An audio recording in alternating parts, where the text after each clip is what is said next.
of the backstage Exponential Backstage vodcast, video broadcast. You know, we need like a standard terminology with that. I have to get with Todd Wilson or Dave Ferguson. I'm sure they've already thought these things through, but we're here again is the point. My name is Ed Stetzer. We're excited about inviting our guest. I'm going to introduce him in just a moment, but let me make sure that you're aware of who you are and where you are, right? So if you're watching at the Exponential website, there's a chat window. You can click on that. You'll be able to engage with our guest and me as we move forward. If you're watching on Facebook Live, let me encourage you, regardless if you're watching it live or later, take a moment and like and share this on Facebook Live.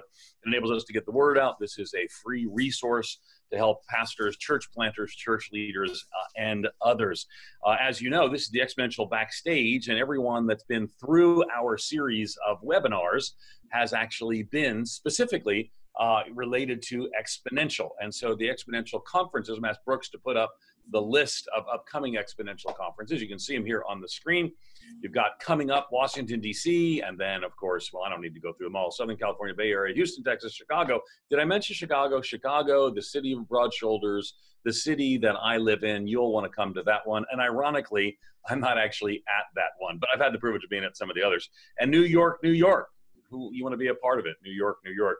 Again, you may notice I'm a little punchy today. I have actually flown back from the Philippines. So I say kamusta ka to all of you, and I'm a little jet lagged. But our guest will help me through my jet lag. Our guest is the amazing Carey Nieuwhof. He is a former lawyer. You may not know that there are Christian lawyers. I know both of them. So Carey Nieuwhof is a former lawyer, founding pastor of Connexus Church. He's the author of several best-selling books. I've got no best-selling books.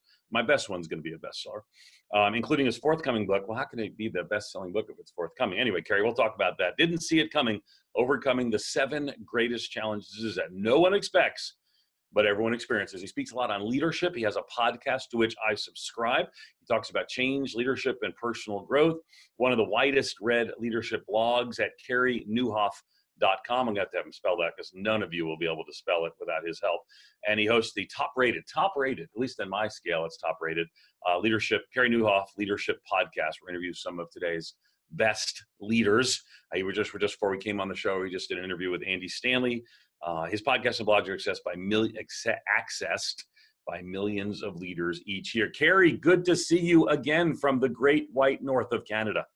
It is the great green north right now. I love summer, man. Ed, it's good to be with you. Good to hang out. Every time we've gotten together, it's been great. Thank you. It's been trouble. We've gotten each other in trouble. One of my favorite thing is that Carey and I both have what technically would be a competing product, but we're both enthusiastic about the other. So I want to encourage you to get Carey's Breaking the 200 Barrier course. It'll change your life.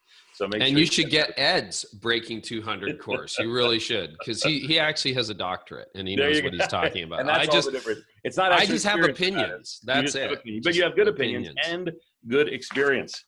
So speaking of experience, our theme today at Exponential Backstage is permission giving. It's one of the 5 essential principles of hero making. Now, again, that's Dave Ferguson has written a book called Hero Maker, I think with Warren Bird, 5 essential practices for leaders to multiply leaders. Let me just tell you what the 5 are, then we're going to dive into ours.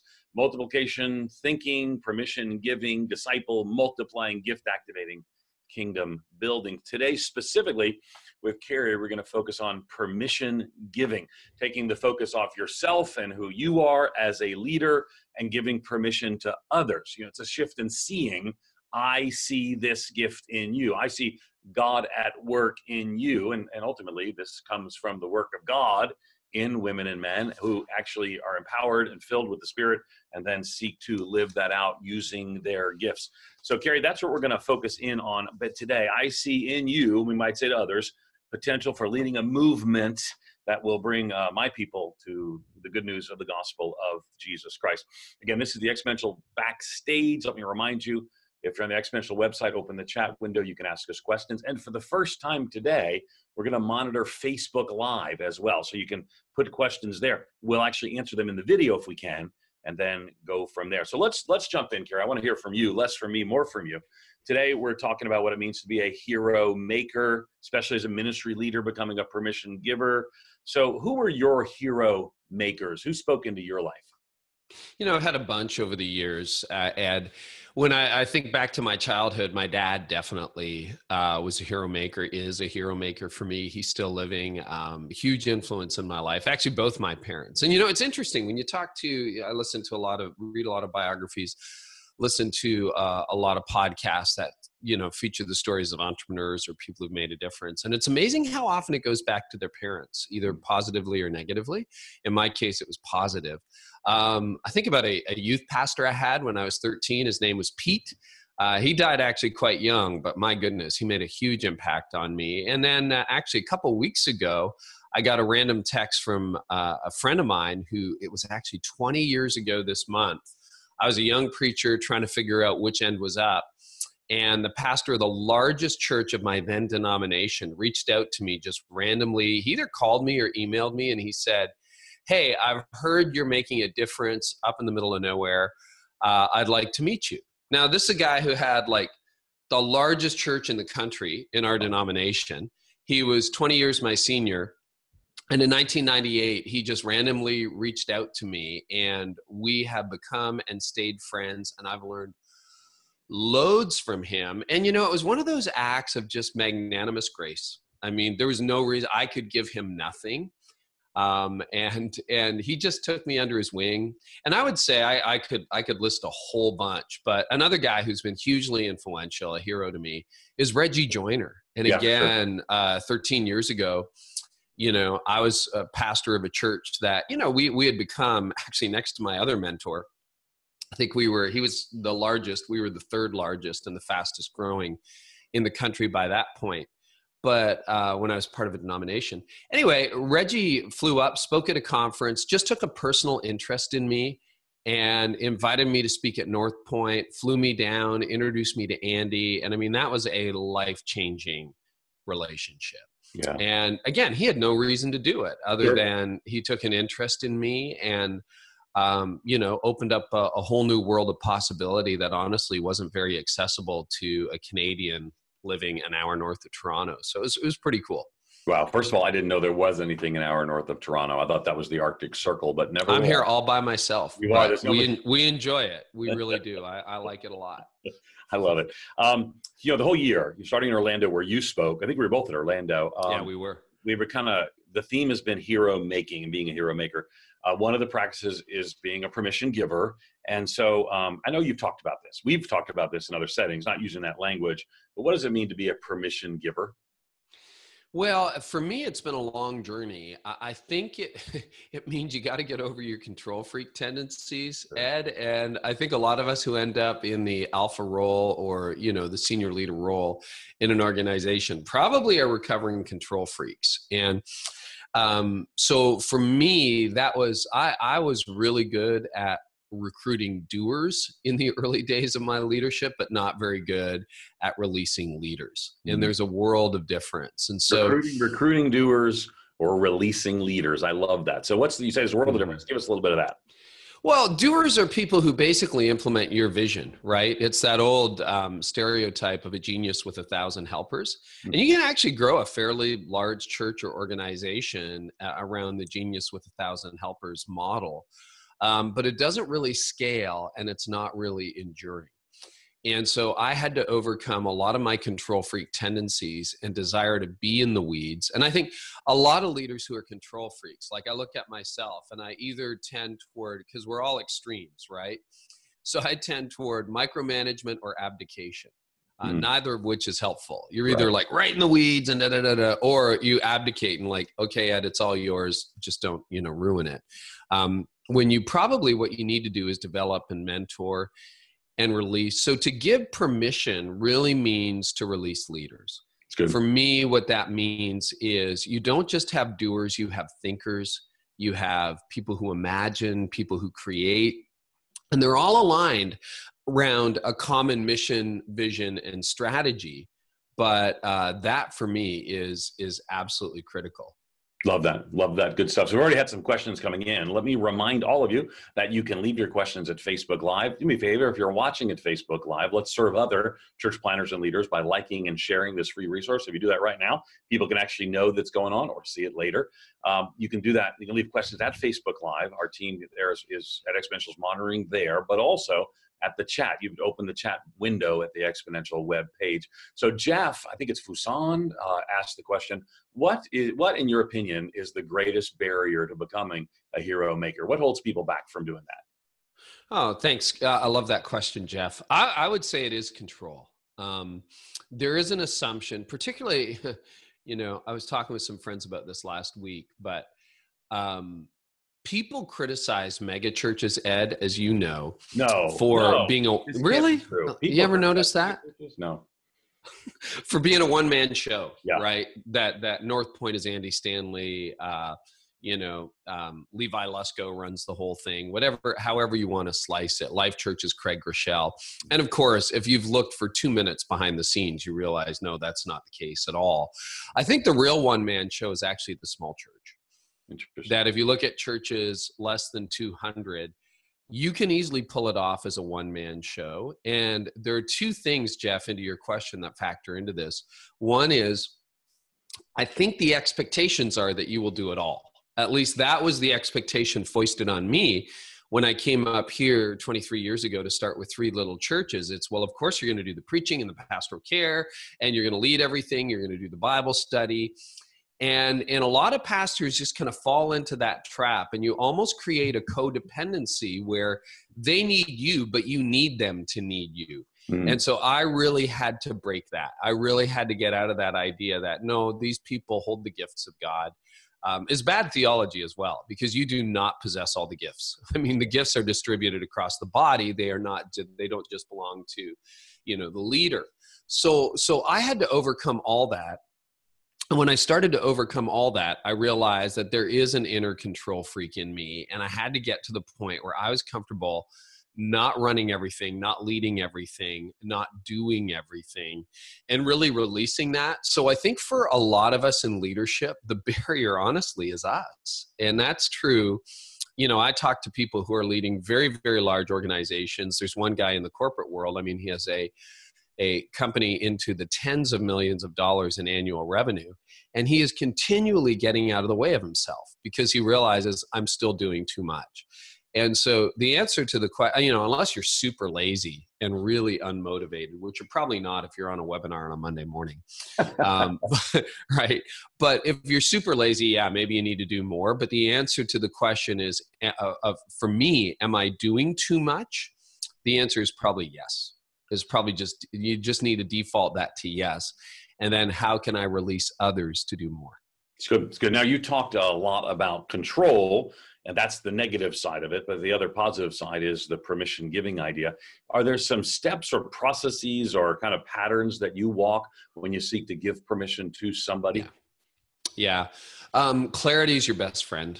So I think one of the reasons that leaders do not give permission is because they've tried it before and they've seen good people run the organization, the church, off to the right or to the left. And I don't mean theologically. I just mean like, whoa, we never intended to go there. We never intended to do that.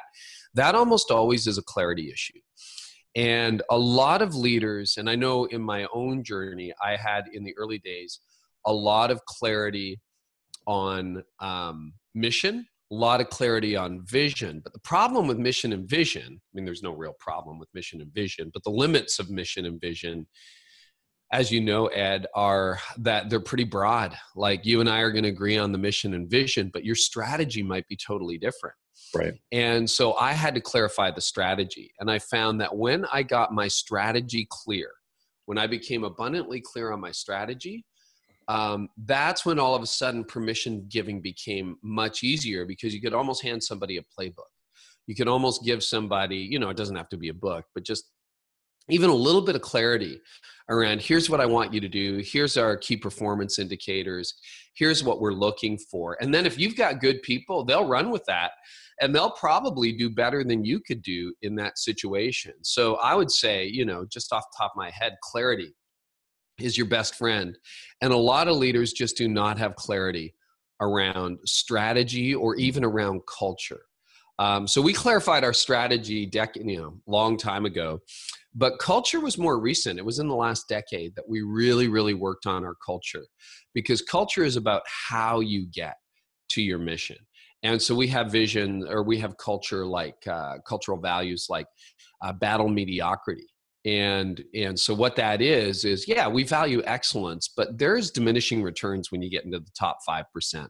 Like $1 million of lights is probably not going to result in a million more dollars in lights is not going to be 1 million more baptisms. We know that. So what can you do? Do you have enough lights to do church? Yeah. Are they good? Yeah.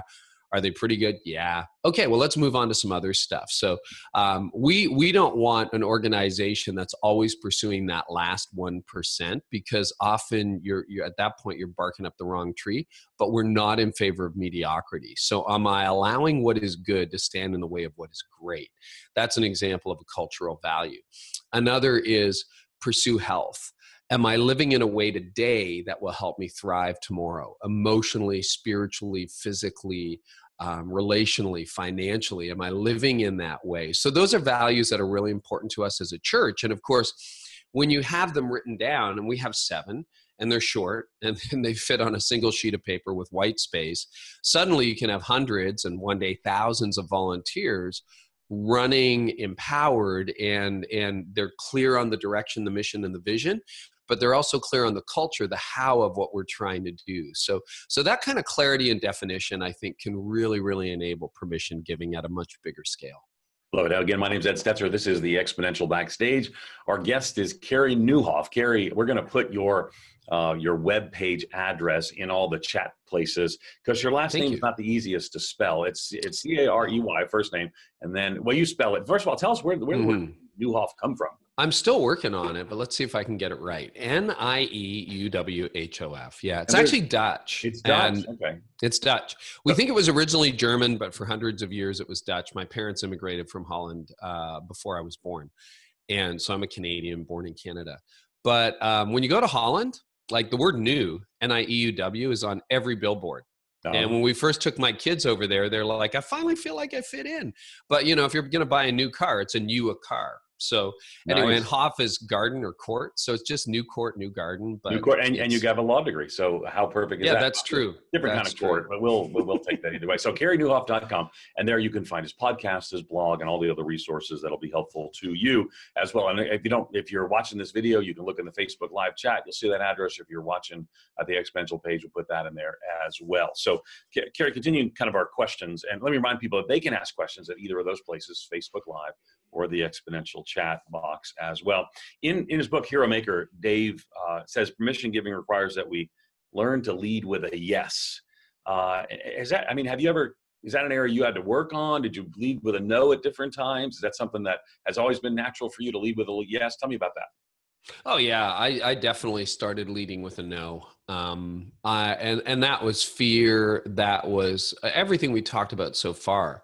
The assumption that I would be, the leader of the church, I made the wrong correlation that meant I had to do everything. And then, I wasn't very clear in the early days of leadership. So that meant that I probably hung on more than I should have.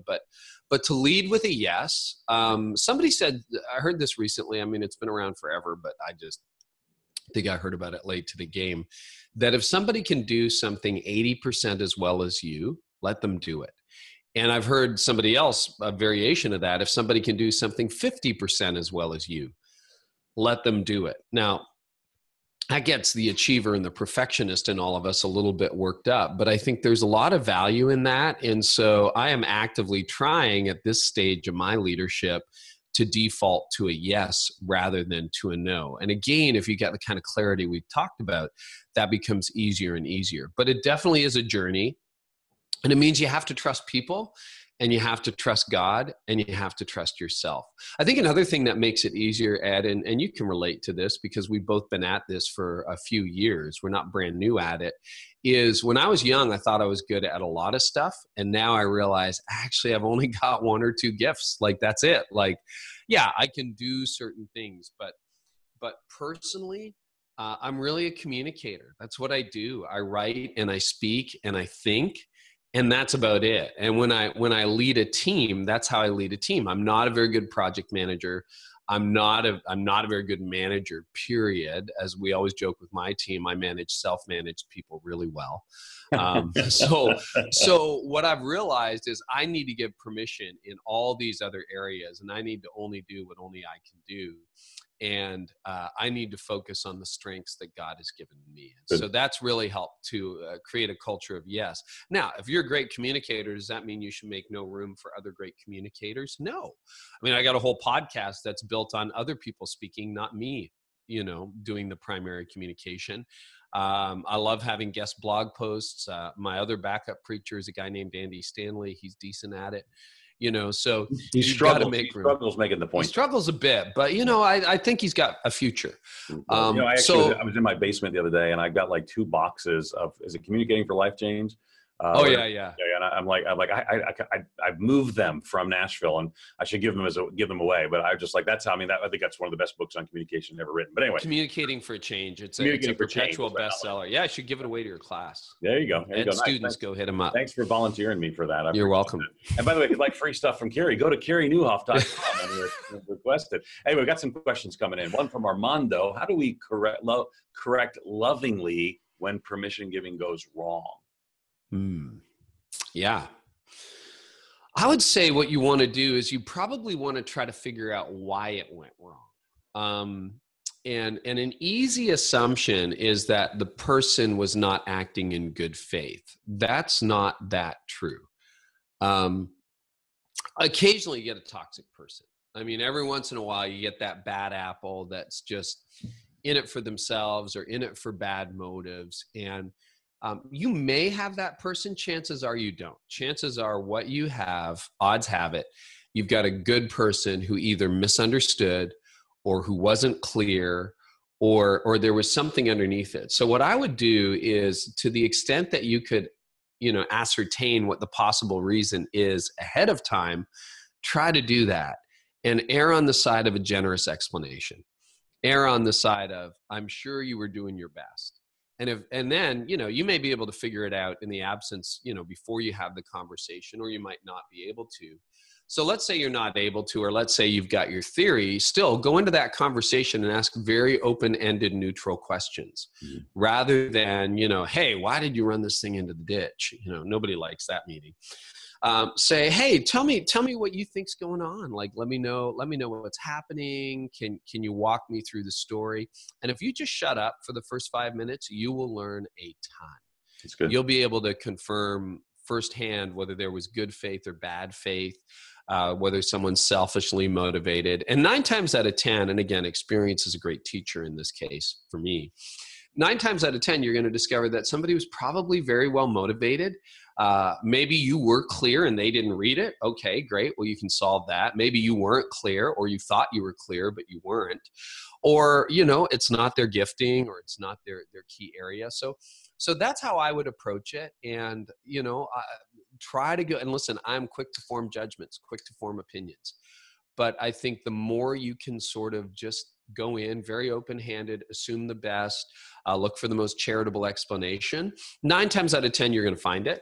And then if you got a really bad, and then you can redirect. You can say, okay, well, now that we're clear, let's move forward. Or, hey, maybe you're a better fit over here. Or, and if you got the bad apple, well, then you got a bad apple. And go and read, Henry Cloud's Necessary Endings, and he'll take care of that for you. Henry will help you make that necessary ending. Yeah. Good. Other questions coming in. Here's from Beth Webb. Beth asks, what should permission giving look like if you're leading at a lower level in an organization and the organization hasn't overall clarified the strategy and culture? Ooh, wow. Yeah. Yeah, it is. It is. It's a nuanced question. I would say, is it Beth? Is it Beth? Yeah. Beth, what I would say is, you're responsible for stewarding your area of leadership. So the extent to which you can be clear, be clear.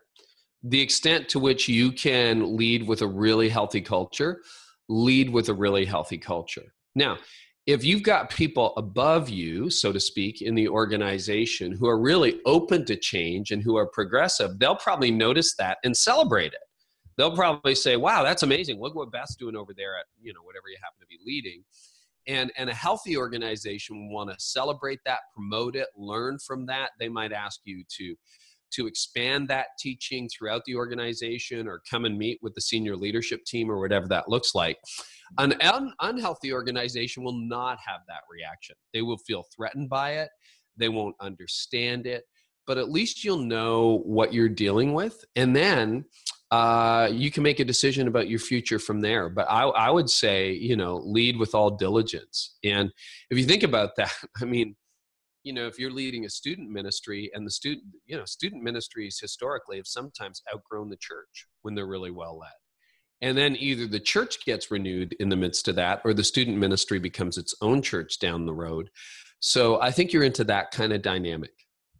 Good word. Good. Again, I'm here with Carey Nieuwhof. You can find, if you look through the chat, either at Exponential or Facebook Live, you can find his webpage easily click on, Carey Nieuwhof. You can actually Google that, and most of the spellings actually get to Carey as well.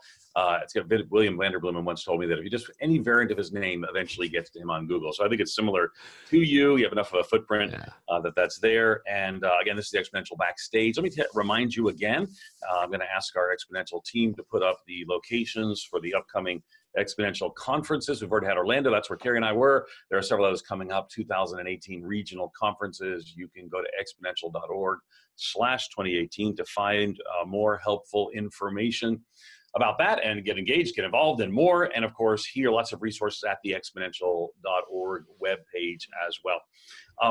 Carey, there are some valid fears. Oh, and let me remind people, you can ask questions at the chat room at Exponential webpage.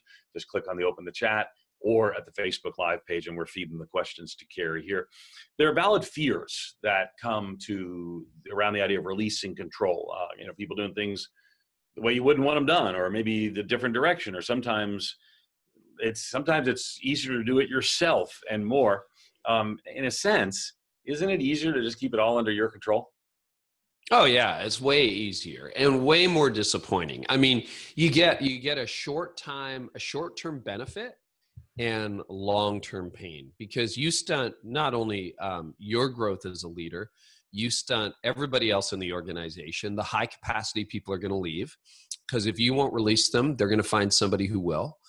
And you really limit the whole growth of the church. I mean, you're going to restrict it. And Warren Bird and Carl George have shown this pretty categorically in their book on breaking church growth barriers. Like, the solo pastor church maxes out at around 200 people. Like, that's all you're going to reach. You may have a dream of reaching 2,000, but you're going to reach about 200, maybe 300. That's it, because you won't release it. And we've already talked a lot about fear of control, loss of control. So I don't think I need to repeat that. But, in Hero Maker, Dave talks about fear of failure. I think that is a very real thing. Like, what if this thing doesn't work out? What if that doesn't happen? Fear of rejection. So I think that's really interesting, because there's a security level that has to happen in permission giving, where you're okay with other people getting the credit. And that also was a journey for me. I mean, I had to be okay with not being the hero. I remember, it's a term, I don't think it's a particularly good term. I just used it for a season while we were around 400 or 500. Now we're about 1,500. But when we were 400 or 500 a few years ago, I would talk to people about third-hand blessings, because the model of church that, small churches thrive on is, okay, now it's too big for me. So Ed, I hire you, and you do pastoral care, or you do student ministry or whatever, but you're still doing the ministry, right? And eventually you have to hire not doers, but you have to hire leaders. So as we were transitioning our staff through that, a lot of them, honestly, they got pretty addicted to seeing the direct results. Like, I want to do all the baptisms. I want to know every kid by name. I want to have all the coffees, rather than the small group leader doing all the coffees. And so I had to teach them, and was teaching myself at the time, are you okay with third-hand blessing? Are you okay with being able to sit way back over here and say, look at Ed over there. Look at the job he's doing. Look at how God is using him. Look at what God is doing, and have nobody trace the credit back to you. Are you cool with that? And now, I mean, I go to our church and I feel like I don't know anybody. I have the microphone stuck on my face for 45 minutes, but that's the only reason they see what I do at our church. And you have to be really, it's a growth in security for you, for me anyway, that I had to become more and more secure and more okay with lots of people not pointing their fingers at me. And that's really what allows you to grow and to release other people. Nice. I love it. Let's talk a little bit about your book, 7 Powerful Conversations That Will Help Your Church Grow. What are some of those conversations that might relate to our topic today, permission giving? What can you pursue? Yeah, one, we do talk about pushing other people into the spotlight, that you've got to really release control on that. And that was something I learned from Reggie Joiner. Reggie, who I've already mentioned, if you've been with us through this whole webinar, Reggie was somebody I saw firsthand really have ninja skills at, he's the way he leads is so interesting, because from day one, when I met him in 2005, he was really focused on pushing other people into the spotlight. In fact, I think I can tell this story. He and I have had lots of offline conversations where I've said, Reggie, you need to speak more. Like, people need to hear more. This is the Orange Conference. You got 8,000 people coming. They want to hear from you. He's like, no. We're just going to put other people up there. I'm like, no, Reggie, seriously. Like, getting an hour from you is not the end of the world. Okay. A lot of people want to hear that, but he is so committed to celebrating the gifts and the success of others. And I think that is going to become one of the hallmarks of future leadership. So I talk in Lasting Impact a lot about future trends, cultural trends, et cetera, et cetera. And I think the era of the one-person show is kind of coming to an end. And if you're not willing to be a hero maker, if you're not willing to give permission, if you're not willing to push other people into the spotlight, that is going to be a real limiter on your leadership. And people are looking forward to hearing other voices. People are looking forward to you being a broker. So that was the whole model for my leadership podcast, because there was a real debate. People said, well, you should just read your content into the microphone. And I'm like, no, I have a blog for that. And I find that the more I let the guests speak and the less I say myself, the better the podcast does.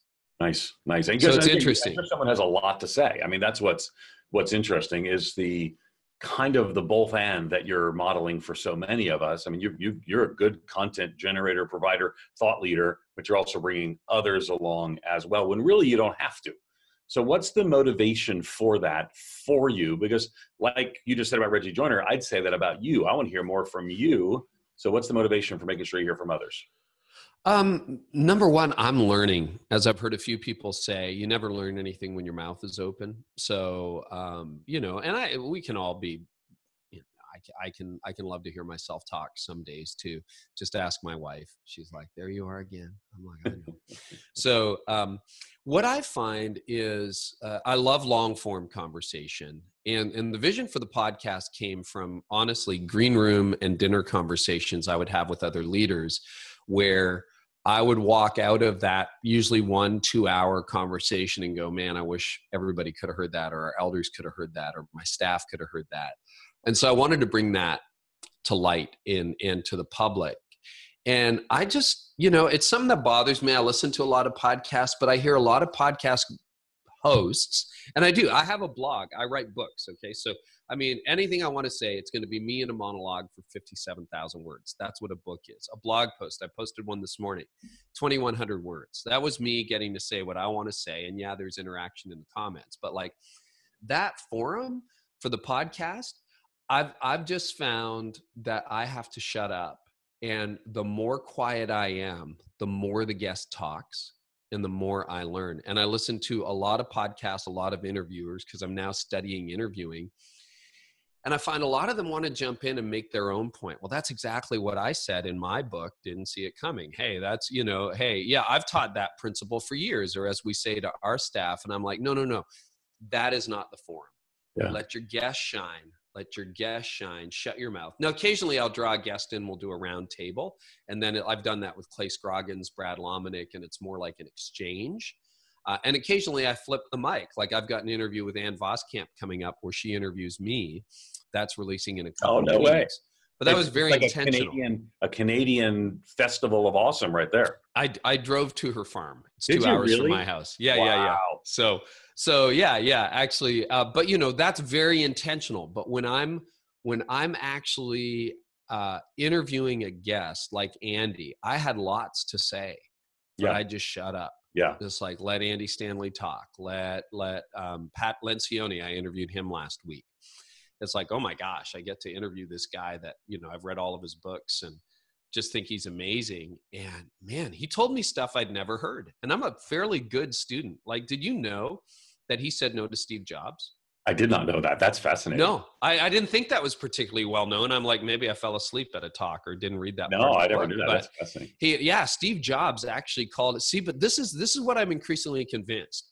When you listen longer than most people are willing to listen, you hear things that most people never hear. That's good. And so, he starts telling me, I'm like, how'd you get into this, Pat? And he's like, well, now that you ask, I got a phone call from Steve Jobs one day, and Steve Jobs was at Pixar and he wanted to make me director of HR. He was 5 or 6 years into his leadership in the 1980s. Wow. And he's like, oh, I was terrified because he said, I didn't want to go work for Steve. I knew it wasn't the right thing, but he has this force field that's very, very real, and you'll just get sucked into his reality.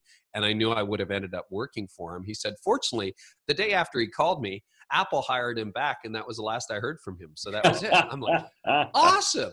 But, that's like, story. If I was talking, I never would have heard that. That'll be on the leadership podcast this fall sometimes. But, that is awesome. So those are just lessons for me. And people in your church are much wiser than you think. And there's a lot of wisdom on your leadership team. And sometimes, as a leader who thinks you know better, you just have to sit there and maybe roll your eyes silently in your head. But there will be some good knowledge that comes along. So it's a discipline for me. I'm learning. So where are we going to see Ann Voss Camp's interview of you? Well, it's around book launch day. So nice. I thought, okay, cool. Yeah. And you're going to be on the podcast this fall too. I saw you on the schedule. Am I? Awesome. Good. Yeah. Good. But no, I thought, well, it would be, Ann and I have gotten to know each other, and her husband, Daryl, and my wife, Tony, have gotten to know each other. We just call him the farmer. Year. Just the farmer. He is literally the farmer. He is literally the farmer. And, and we're excited that Ann, I'm here at Wheaton College, just 3 doors down. My interview with Ann comes out later this week, as she's a new student at the Wheaton College Graduate School. So I interviewed her when she was here. So we're excited to have her as well. So I love that you're going to let her interview. That's so, though, counterintuitive, because I would want somebody to interview you and somebody interview her, and not but again, it of course speaks to that issue. We're helping each other speak up, and that's so essential. Now, as you've gone through the podcast all these years, have you found, back to the permission giving theme, have you found some things from interviewing these podcasts that might relate to our theme of permission giving? Yeah. The best leaders are relentlessly curious. They are honestly more interested in asking questions than they are in giving answers. They have released huge amounts of well, here's a benefit of permission giving, which is fascinating, because often I end up interviewing these days, in particular, people who have reached a level of effectiveness in their leadership that's top 1%. Just, they're at the top of their field. I get the privilege of doing that. And they have all the time in the world. Like when I was on with Andy, just to pick on him, because that was last Thursday, Andy was ready 10 minutes before the conversation. He had lots of time. There was no hard stop. I haven't interviewed Richard Branson, but apparently that's what Richard Branson is like. So many of these leaders, they just seem to have all the time in the world. And of course, they're leading something way more complicated than I am, but they have released so much. It really allows them to focus on their lane, to be present with the people who matter to them most, and to really have that paradoxically seemingly unhurried pace of life that so many of us envy. And that would be a characteristic of a great leader. The other thing that's really interesting is that they are, and I think this is a definite, I talked about this at Exponential in February, this is a definite reality that happens when you truly release responsibility and power, is you come up with the limits of your knowledge. Mm-hmm. And most top leaders are just fine saying, I don't know. So you'll ask them a very detailed question about, say, how much something cost, or so how exactly does that app work that your church just released? Like, I think if you ask Craig Rochelle about the Bible Lens app, he would know what it's about, but he wouldn't know how it works or exactly how it's funded. And that's very counterintuitive, because we think, well, to be at the top of the game, we have to know everything. Actually, the more you release, the less you know, and you have to be okay with that. Yeah. Like I said earlier, I got this tiny little lane of expertise, and as long as I can stay in that tiny little lane of communicating, I do very well. But that means I don't know about everything happening over here. I don't know about everything. And I may, as a senior leader, I may be responsible. I'm still responsible, but that doesn't mean I have to know. It means somebody has to know who is responsible, but I don't need to know. And then all I need to know is I need to know, okay, well, what about them and how do I relate to them? That's what I need to know. But details disappear, and details can kill you, and they can really cap your leadership. Love that. Okay, good. We only got a few minutes left. Let me remind you, if you're watching on Facebook Live, like and share. So, I mean, if you've watched this far, you know how much gold we're having here. Carey's doing a great job helping us, encouraging us, provoking us to love and good deeds, as the writer of Hebrews says. So like and share. And we're going to just go with other people's questions right now. So if you want to shoot us the questions, this is about the last time to do it. The first one here is from Scott. He says, I'm a site pastor at a multi-site. What ways can I take my leaders that are crushing it and get their voices to the forefront? Crushing it is what cool kids say when they're describing doing exceedingly well. They're crushing it. Like Brendan right here, he's crushing it. He sets up this interview for me. He's crushing it. So now that I wanted you to know, I don't know if the cool terms made it up to an hour north of Toronto, but now you know. So tell me about that. I just wrote that down. Thank you so That's much. probably for the best. Put it in your lexicon. Crushing it. You're crushing it right now. Well, I think actually that is, you're already doing the most important thing, because often people will be like, how do I get noticed in an organization? It's like, well, first of all, are you crushing it? I think Clay Scroggins talks about that in How to Lead When You're Not in Charge. He says, and be ridiculously good at what you do, because people who are ridiculously good at what they do eventually get noticed. So I would say, is the crushing it, has that been happening recently? If so, that's great.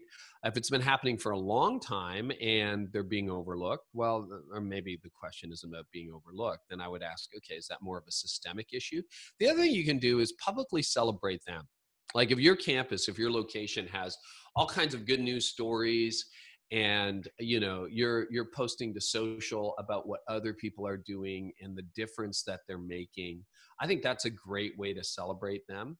And then I know I've done this for years, and lots of people I know do this, but if there's an opportunity in a staff meeting, leadership team meeting, campus pastor meeting, we always start by starting off with wins. Like, what are some wins you're seeing that help us know that we're accomplishing our mission? That would be an opportunity for you to start highlighting some other people at your campus, to say, man, our operations person or our discipleship person or our student ministry, and just to celebrate that, and then tell the story publicly too. You got to celebrate that publicly. So whether that's shooting videos that somebody says, hey, I saw you showed a video at your campus, can we see that? Or can I read that? I think you can do some things like that that will really draw attention to others. Good word. It's a good word. We got lots of good words today. Really appreciate one more quick question from Jeff. It says, how does a top leader wind up with plenty of time to stay in their lane? Well, that is a complex question. It's a phrase you used earlier, so that's where that's coming from. But yeah. No, totally. Number one, that's continually releasing what you do. Another thing, and I teach this in the High Impact Leader course. You can find more at thehighimpactleader.com.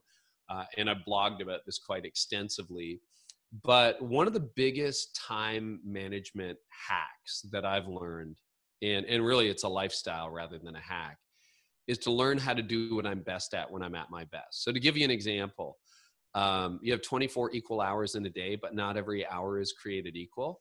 So I'm a morning person. I was up, I stayed in bed a little bit later than normal, 5:30 this morning. I preached yesterday, then we did some family stuff later into the evening. So, I got up a little bit later, but I pounded out 2,000 words on my blog this morning and posted it. And I can do that at 7 a.m. I'm much more challenged to produce 2,000 great words at 3 o'clock in the afternoon. By 3 o'clock in the afternoon, my brain's a little bit sluggish. I'm tired. I was listening to a podcast with Jordan Peterson, And he confirmed a theory that I've had for a number of years, at least in his own life, anecdotally, that he says he only has the capacity for 3 to 4 hours of intense work a day. That doesn't mean you have 3 to 4 hour work day. I mean, you can be Tim Ferriss if you want to, but you know, I can answer email at 3 o'clock in the afternoon. I can't write my best content at 3 o'clock in the afternoon. So what I've learned to do is to do what I'm best at, content creation, when I'm at my best, usually 6 in the morning until 10 in the morning. Now, if you're a night owl and you're a content producer, produce it at 10 p.m. I don't care, more power to you. But that has been a huge lever for me. That has means I produce my best content usually before most people are at work. Yeah. And that just works for me. That's true of sermon creation, book writing, blog writing, podcasting, not so much. It doesn't matter to me. So I rarely take up my prime time. I have moved my exercise from the morning hours. I used to get out at 5:30 and bike and have a lot of breakfast meetings, you know, during a weekday. But the challenge with that is by the time I'm back in my office by 9 o'clock, 10 o'clock in the morning, or even 8 a.m., my best ideas, that best window is gone. So that's been, again, I teach a lot more about that in the High Impact Leader, but that has been huge. And I find that most high capacity leaders have figured that out one way or the other. They know that I'm only good at a few things. I need to do it when I'm at my best, and I need to release the rest. And that gives them a ridiculously free amount of time. The other thing I would say, and I haven't written on this a lot, this is sort of new, but just time blocking. Well, no, I have written at it. I've just changed my application. I have written about it. I've just changed my application. So like this summer, with the launch of my new book, I could have done interviews all day, 7 days a week, 8 days a week. Every Friday, I just blocked off. I said, no staff is allowed to book anything on a Friday. No staff is allowed to book anything on a Saturday. Probably this fall, I'm going to 2 blocked off days all fall. I'm probably not going to book anything Tuesdays and not book anything Fridays. Now that creates all kinds of problems on the front end. Well, we have all these requests and blah, blah. And there's a hard stop at 5 o'clock, by the way, team. So, but what that does is it forces you to make much better decisions up front. Okay, we can do this. We're not going to do that. And secondly, it creates breathing room for me so that I can head into a Monday.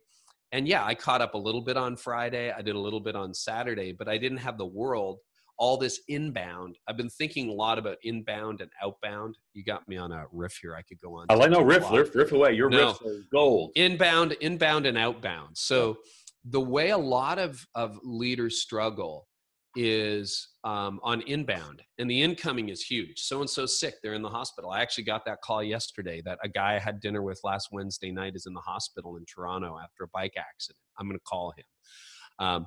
But you know, that just adds up. Your inbox is a great example of inbound, and you empty it, and an hour later you have 42 new unread messages. It's like, what? And then the more inbound you have, the less outbound, the less sermon series, blog posts, books, podcasts you can do, the less strategic planning you can do.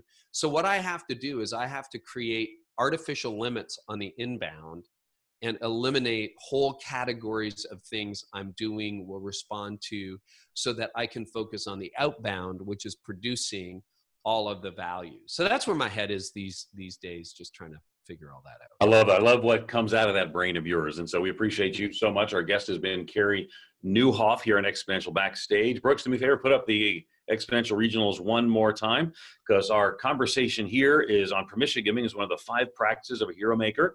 And this is the kind of content we have at the 6 upcoming regional events this fall, designed for you and your team to come together, help reshape the way your team thinks, the way your team engages. You can see them there on the screen: Washington, D.C., Southern Cal, Bay Area, Houston, Chicago, and New York.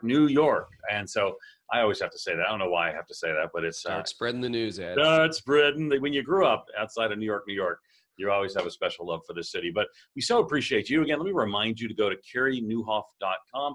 If you're at Facebook Live, it's in the comments. If you're in the chat stream at Exponential, it's in the comments. Click there. He's mentioned his leadership course. We've talked about his former book. He's got a new book coming out. Carey is a never-ending wellspring of helpful resources. Carey, thanks for taking the time to be with us at Exponential Backstage. My pleasure. Thank you so much for having me, Ed. All right, that's going to wrap it for today. Again, visit us at exponential.org, and we'll see you at one of the Exponential Regionals, and then again in Florida in February for Exponential. God bless. We'll see you next time.